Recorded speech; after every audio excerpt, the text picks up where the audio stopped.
Assalamualaikum warahmatullahi wabarakatuh. Perkenalkan, nama saya Muhammad Rifki Rustandi. Saya dari kelas C.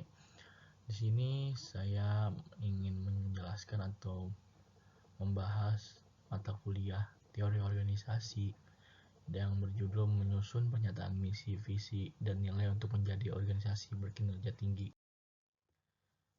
Dapatkah Anda menyebutkan organisasi yang Anda kagumi karena khususannya? Saya di sini akan menyebutkan beberapa organisasi atau perusahaan yang saya kagumi karena khususannya, yaitu ada Coca-Cola, itu minuman yang sering kita minum biasanya. Kemudian ada iPhone, HP yang mahal, yang terkenal, yang banyak digemari pun. Kemudian ada Harvard University, ada Google yang sering kita gunakan untuk mencari informasi. Ada Toyota mobil, ada kemungkinan ada Shell, dan ada yang lain-lainnya. Dan mengapa saya mengganggu keputusan mereka? Karena pertama, kemampuan mereka untuk berinovasi dan membentuk organisasi mereka. Jadi mereka itu masing-masing dari mereka, mulai dari pegawai, manajer, dan CEO ataupun direkturnya, mereka mempunyai kemampuan untuk berinovasi ataupun kreativitas mereka untuk membentuk organisasi mereka menjadi lebih baik dan lebih maju dibandingkan yang lainnya. Kemudian ada kapasitas untuk membangun pemimpin dalam organisasi yang beragam.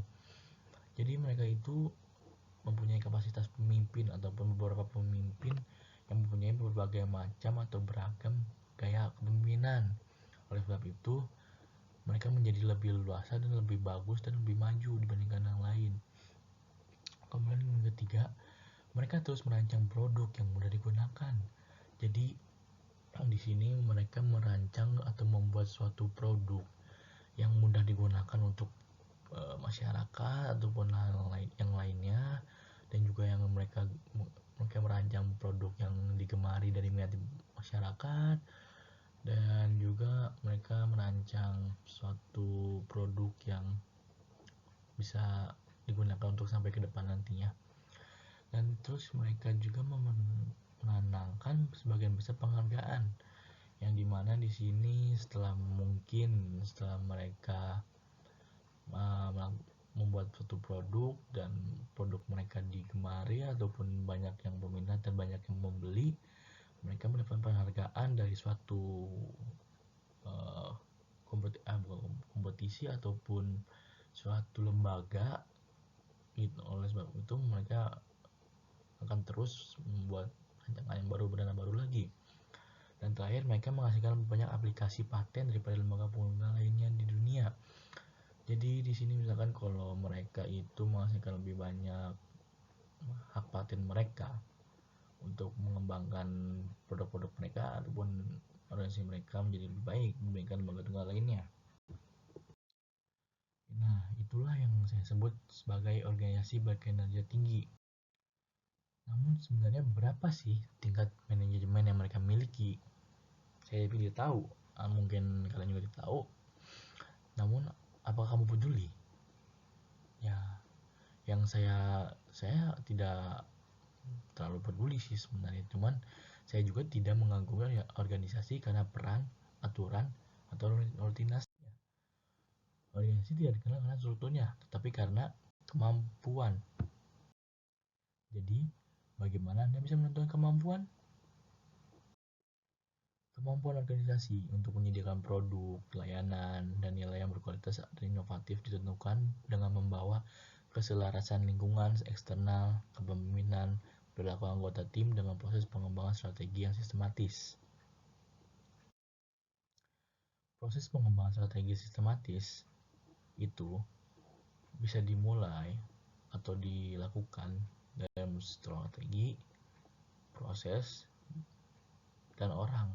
Dan orang di sini itu dimaksudkan dengan pegawai, karyawan, manajer, dan direktur atau CEO-nya.